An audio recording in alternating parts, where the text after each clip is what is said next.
enquanto a irmã vai sussurrando essa canção, eu vou fazer uma pregação. Eu tenho certeza que essa palavra vai alcançar, tocar, restaurar e impactar a tua vida, porque não é a minha palavra, é a própria palavra de Deus que será proclamada, vivida. Ela é transformadora. E eu quero pregar sobre esses desafios que nós estamos vivendo nos dias de hoje. E esse medo que tomou conta. Enquanto você aí na sua casa também pode pegar a tua Bíblia, nós vamos aqui ouvir essa pregação.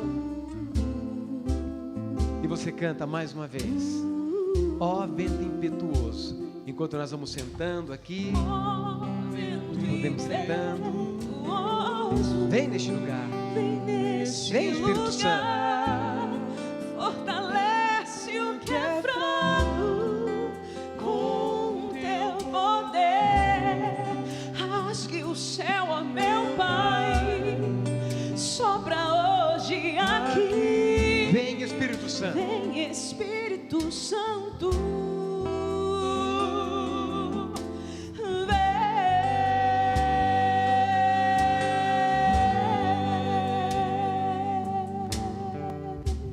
Muitas pessoas nesse tempo têm medo de viver por causa da morte. Com medo da morte, deixa de viver. E o que é que nós queremos hoje pregar aqui nesse tema do programa? Contra o medo. Sabe por quê? Todos nós sentimos medo. Todos nós temos medo. Nós temos o medo, mas o medo não pode nos ter. Guarda essa frase. Nós temos o medo, mas o medo não pode nos ter. Em tantas guerras que viveram no Antigo Testamento, no livro dos Reis, eu quero falar de uma guerra muito especial, porque nessa guerra havia ali um profeta no meio do exército de Israel. E no momento em que mais necessitava, onde todos estavam vivendo o medo da morte, o profeta proclama: aquele que está em nós é maior que tudo e que todos. Então hoje, você fala ao teu coração as palavras aqui do segundo livro de Reis, capítulo 6, é o versículo 14. Até os 16, 17. Nesta palavra, gente, nós percebemos no contexto de tudo que nós vamos ouvir aqui, que um exército muito grande da Assíria descobriu onde estava o acampamento da pequena nação, do pequeno exército de Israel. E o rei, furioso contra Israel e contra o profeta, a palavra diz assim, ele mandou uma companhia muito grande, não mandou o exército todo, porque não precisava, mas uma pequena companhia já era o suficiente, mas ele mandou uma grande companhia para acabar com o exército. Israel acampado, e olha o contexto dessa palavra, e agora nós entramos na palavra propriamente dita. O rei enviou ali cavalos, carros, cavaleiros e uma companhia importante. Chegaram à noite e cercaram aquele lugar, e cercaram Israel. E a palavra diz noite. A palavra diz noite. Por que noite? A palavra noite na Bíblia significa longe da luz. E aquele exército de Israel estava ali, e o rei pediu para que o exército atacasse Israel à noite. O inimigo chega à noite, na noite da alma, nas noites dos problemas, ele acaba de pisar, ele quer aniquilar. A palavra está nos ensinando aqui, na manhã seguinte, ou seja, quando chega a noite, nós temos que viver a esperança do amanhã. Nós precisamos viver a esperança do amanhã. E nesse momento, hora que chega amanhã, o exército que cercava aquela cidade, aquele lugar, aquele pequeno exército, com seus cavalos e cavaleiros, o servo disse: ah, meu senhor, falou para o profeta Eliseu. O que vamos fazer agora? Gente, é a palavra do nosso tempo. O que vamos fazer agora? O que vamos fazer com esse tempo que estamos vivendo, esse vírus, esse mal que se instalou? Porque o vírus não causa simplesmente apenas o problema físico, ele causa problema emocional, ele causa problema financeiro, ele causa problema nos relacionamentos, ele causa problemas e mais problemas. É o que nós precisamos estar vivendo, é essa coragem de enfrentar. O medo se instalou, mas o medo não pode tomar conta. Eu tenho medo, mas o medo não pode me ter. Pode repetir isso na sua casa? Eu tenho medo, mas o medo não pode me ter. Nesse momento, o profeta entrou, olhou todo aquele cenário, todo o acampamento cercado. O profeta proclamou: não temas, os que estão com eles não são maiores do que os que estão conosco. Os que estão comigo não é maior. Você tem que proclamar isso. Olha que a palavra diz: não temas, respondeu Eliseu, os que estão conosco são mais numerosos do que os que estão com eles. Mas como? Como que o profeta enxergou isso? O profeta enxergou isso na fé, gente. Nós não podemos enxergar o tempo de hoje com os olhos carnais. Com os olhos carnais, o vírus é maior que a gente, o problema é maior que a gente, o inimigo é maior do que a gente. Com os olhos da carne. O profeta enxergou tudo isso com os olhos espirituais. Toda a tua situação, não importa a situação de medo que você está vivendo, você precisa enxergá-la com os olhos espirituais. Com os olhos espirituais, nós tudo podemos, nós tudo vencemos. Por quê? Maior é o que está em nós do que aquele que está com eles. Os que estão conosco são maiores e mais numerosos do que os que estão com eles. E nesse momento, o profeta pediu para que todos eles fechassem os olhos. E o profeta fez uma oração. Após a oração do profeta, ele disse: abra os olhos, o que é que vocês estão vendo? E eles conseguiram enxergar a mesma coisa que o profeta. Eles enxergaram a esperança, enxergaram a vida, enxergaram os anjos do Senhor acampados sobre aqueles que ali estavam. Por quê? A palavra não temas, ou não temais, não tenhais medo, aparece na Bíblia 365 vezes. Presta atenção nisso. A palavra não temas, não temais, não te atemorizes, não tenhas medo, aparece na Bíblia 365 vezes, uma para cada dia do ano. É por isso que nós precisamos proclamar com a nossa vida, gente: não temo, eu não temo, aquele que está comigo é maior do que aqueles que estão com eles. Os que estão conosco são maiores e mais numerosos do que os que estão com eles. E eu quero falar agora, finalizando. O medo causa em nós 4 coisas. Anota isso aí, para que você possa vencer.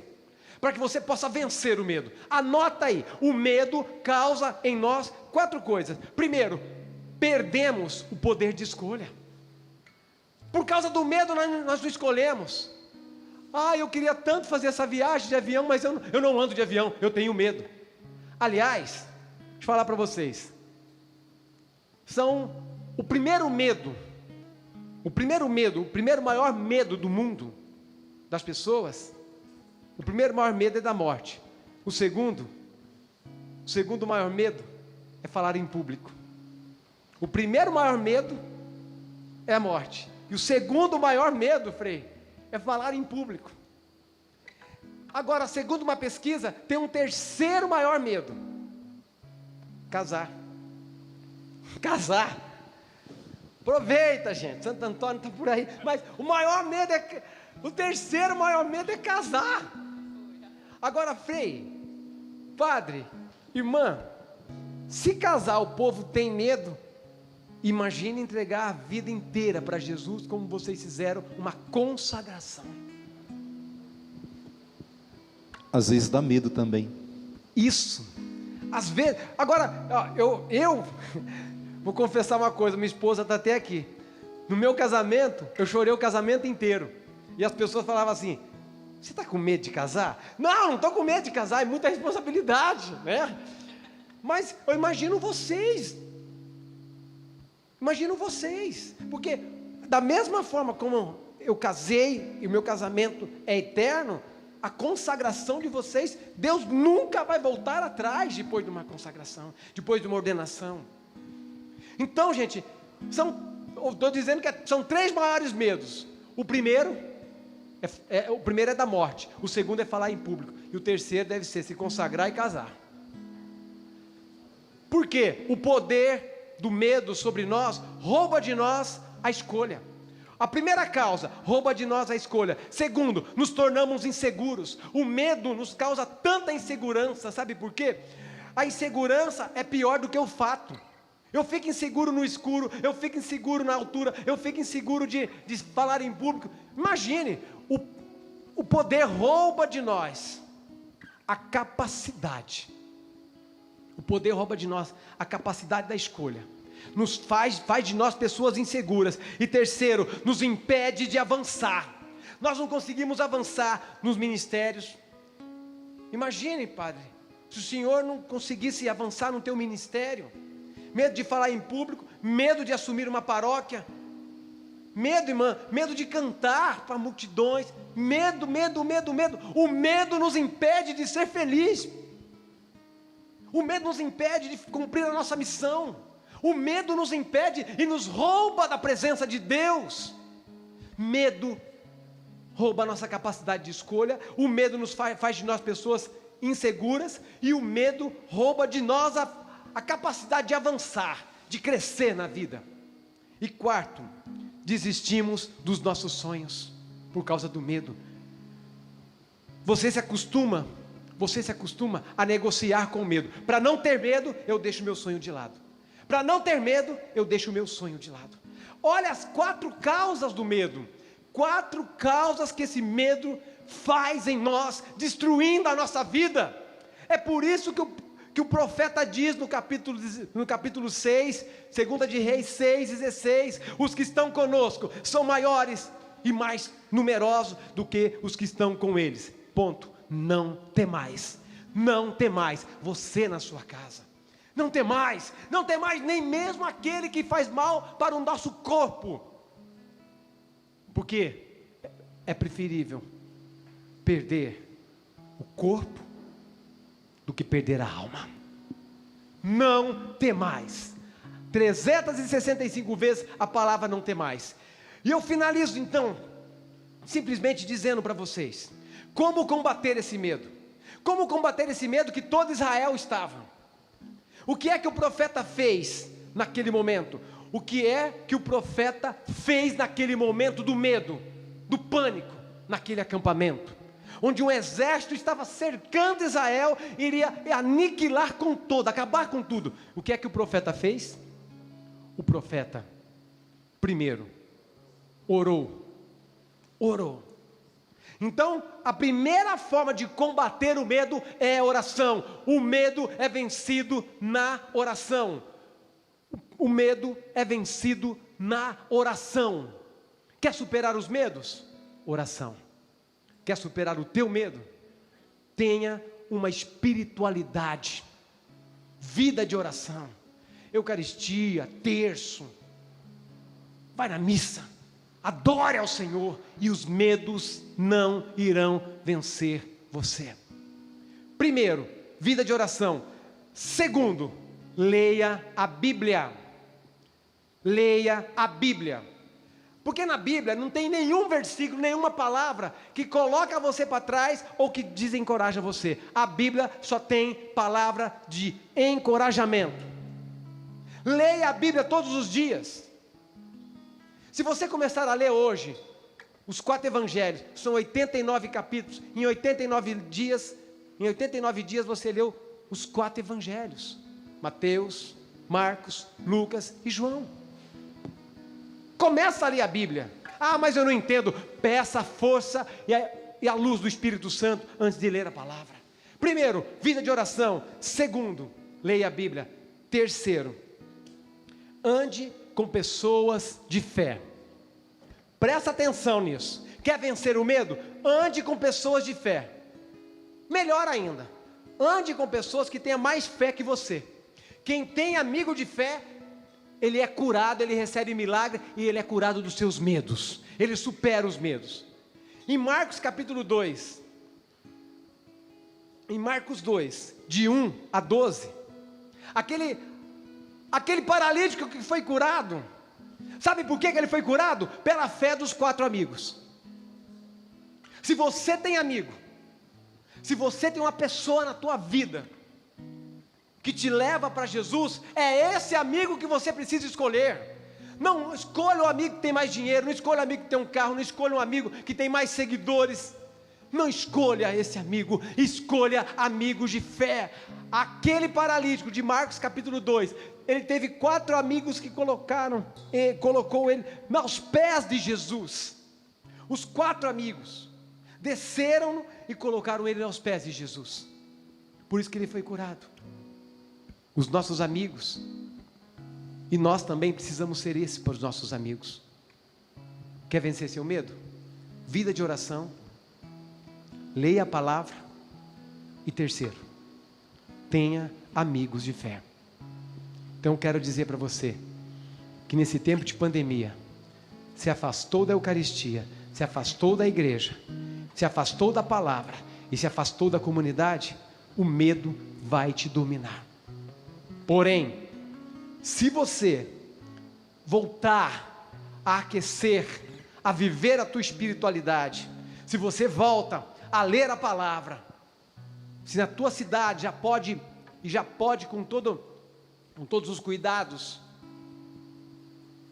volta para a Eucaristia, volta para a igreja, volta para o teu Deus, e volta a conviver com os amigos que têm mais fé que você, porque a palavra aqui diz,